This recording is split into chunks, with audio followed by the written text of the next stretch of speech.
네, 여러분 안녕하세요. 보험재테크 박종주입니다. 내게 잘 설명해주지 않으면 화를 내면서 정작 본인도 남에게 잘 설명하지 못합니다. 설명이 생각만큼 쉽지는 않지만 그렇다고 그렇게 고난도 기술은 아닙니다. 설명할 마음은 있는데 기술이 어설픈 것인지 설명할 마음이 부족한 것인지부터 잘 따져봐야 합니다. 몇 가지 유형에 대해서 말씀드려보겠습니다. 본인은 어디에 속하는지 한번 생각해 봅시다. 첫 번째는 설명 자체를 제대로 안 하는 가장 많은 유형입니다. 상대를 이해시키고 정보를 전달하려는 의지가 전혀 없는데요. 나는 갑이고 상대는 을이라는 인식이 아주 강합니다. 내가 왜 그런 판단을 하게 되었는지 그 과정을 말해주지를 않습니다. 심지어 판단하고 그 이후에 이와 다른 새로운 행동을 취하면서도 그 근거를 이해시키지를 않습니다. 생각지 못했던 예기치 않은 변수가 생기면 훨씬 할 말이 많아야 될 텐데 본인 탓이 아니라고 여기면서 일일이 납득시키려고 하지를 않습니다. 두 번째는 질문에 대한 엉뚱한 대답을 하는 유형이 있습니다.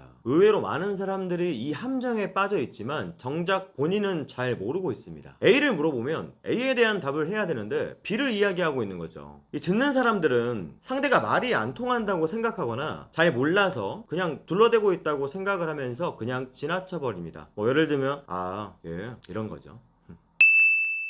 그 다음 세 번째는 부적절한 설명을 하는 유형입니다. 진지한 표정만 봐도 열심히 알려주려는 의도는 알겠습니다. 그런데 아무리 집중을 해도 무슨 말인지 도통 알 수가 없어요. 듣는 사람은 생각하지 않고 혼자만의 세상에 빠져서 이와 맞지 않는 말만 계속 하게 되는 거죠. 전문 용어들을 남발하면서 너무 많은 정보를 혼자서 우다다다 퍼부으면서 듣는 사람은 눈만 동그랗게 뜨고 뇌는 정지하게 되는 거죠. 생각은 멈춰 있는 겁니다. 간단한 내용일 뿐인데 그 내용에 덕지덕지 살을 붙여서 장황스럽게 말하면 이 핵심 내용이 무엇인지 좀 알 수가 없습니다. 말하다가 삼천포로 빠져서 길을 잃어버리고 듣는 사람은 황당합니다. 네 번째는 자기 의견을 말하지 못하는 유형이 있습니다. 설명은 이 로봇 청소기 사용 설명서와는 좀 달라야 합니다. 주어진 상황에 대한 객관적인 정보만 길게 얘기하면 잘 이해를 하기가 어렵습니다. 필요한 내용은 강조하고 불필요한 내용은 잘라내야 합니다. 더 중요한 부분은 어디인지, 서로 헷갈리는 내용은 어느 내용이 맞는지, 어느 정도 이 말하는 사람의 교통정리가 들어가야 됩니다. 이 마지막으로 다섯 번째는 설명을 쉽게 못하는 경우가 있습니다. 상대가 막힌 부분을 간파하고 이 필요한 부분만 콕콕 짚어주면 되는데 그 쉬운 설명을 잘 못하게 됩니다. 예를 들면 애국가의 2절에